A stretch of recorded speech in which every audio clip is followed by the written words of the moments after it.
ನಿನ್ನೆ ಬಂದು ಕೂತ್ರೆ ಇವತ್ತು ಅವ್ರನ್ನ ಓಡಿಸಿದ್ರಿ, ಅದಕ್ಕೆ ಅರ್ಥ ಇದೆ. 25-30 ವರ್ಷದಿಂದ ಬೆನಿಫಿಟ್ ತಗೊಂಡಿದ್ರಿ, ಶಾಲಾ ಮಕ್ಕಳಿದ್ರಂತೆ. ಸಿಲಿಂಡರ್ ದೂರ ಇಡೋದಕ್ಕೆ ಅವಕಾಶ ಕೊಟ್ಟಂತ ನಿಮಗೆ ಶಾಲಾ ಮಕ್ಕಳ ಪುಸ್ತಕಗಳು ಕಾಣಿಸಿಲ್ವಾ? ಶಾಲಾ ಮಕ್ಕಳ ಪುಸ್ತಕಗಳನ್ನ ಎತ್ತಿಡಿ ಅಂತ ಹೇಳುವಂತಹ ಮಾನವೀಯತೆ ಇರಲಿಲ್ವಾ?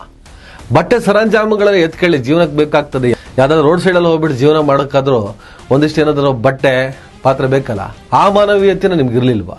ಸರ್ಕಾರ ಅಕ್ರಮ ಒತ್ತುವರಿಗೆ ಸಂಬಂಧಪಟ್ಟ ಹಾಗೆ ತೆಗೆದುಕೊಂಡಂತಹ ತೀರ್ಮಾನದ ಬಗ್ಗೆ ನಮ್ಗೆ ಆಕ್ಷೇಪ ಇಲ್ಲ, ಆದರೆ ತಾವು ಮಾಡಿದ ದೌರ್ಜನ್ಯದ ಬಗ್ಗೆ ಮಾತ್ರ ಆಕ್ಷೇಪ ಇರೋದು.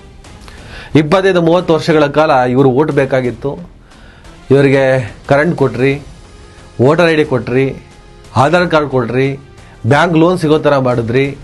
ಅವತ್ತಿವರು ಹೈದರಾಬಾದ್ನವರು, ಆಂಧ್ರ ಪ್ರದೇಶದವರು, ಫಕೀರರು, ದರ್ವೇಶಿಗಳು ಅಂತ ನಿಮ್ಗೆ ಗೊತ್ತಿರಲಿಲ್ವಾ? ಆಗೊಂದು 3,000 ಓಟ್ ಸಿಗ್ತದಲ್ಲ ಅಂತ ಖುಷಿ ನಿಮಗೆ. ಈಗ ಸುಭಿಕ್ಷವಾಗಿದ್ದೀರಿ. 80 ಕೋಟಿ ಬೆಲೆ ಬಾಳೋ ಪ್ರಾಪರ್ಟಿ, ಗ್ರೇಟರ್ ಬೆಂಗಳೂರು ಅಥಾರಿಟಿ ಮತ್ತೆ ಸಿಂಗಾಪುರ ಮಾಡಬೇಕು ಅಂತ ಕನಸು. ನಾಚಿಕೆ ಆಗಬೇಕು. ಇವತ್ತು ಒಂದಿಷ್ಟು ಬಡವರು ನಮಗೆ ಕಣ್ಣಿಗೆ ಕಾಣಿಸ್ತಾ ಇದ್ದಾರೆ, ವಸತಿ ರಹಿತರು ಕಣ್ಣಿಗೆ ಕಾಣಿಸ್ತಾ ಇದ್ದಾರೆ ಅಂದರೆ ಅದು ಅವರ ಸಮಸ್ಯೆ ಅಲ್ಲ. ಅವರಿಗೆ ಸ್ವತಂತ್ರ ಬಂದು 70 ವರ್ಷಗಳು ಕಳೆದ್ರೂ ಕೂಡ ಅವರೊಂದು ವಸತಿ ಸೌಲಭ್ಯ ಮಾಡೋಕ್ಕಾಗಲಿಲ್ಲ ಈ ಹಾಳಾದ ರಾಜಕಾರಣಕ್ಕೆ. ಅವರ ಬದುಕಿಗೆ ಒಂದು ನೆಲೆ ಕೊಡೋಕ್ಕೆ ಸಾಧ್ಯ ಆಗಲಿಲ್ಲ ಈ ಹಾಳಾದ ರಾಜಕಾರಣಕ್ಕೆ. ಇಲ್ಲಿ ಫಕೀರರು, ದರ್ವೇಶಿಗಳು ಕಾಣಿಸ್ತಾರೆ, ಆದಿವಾಸಿಗಳು, ಅಲೆಮಾರಿಗಳು, ಎಷ್ಟು ಜನ ವಸತಿ ರಹಿತರಾಗಿದ್ದಾರೆ.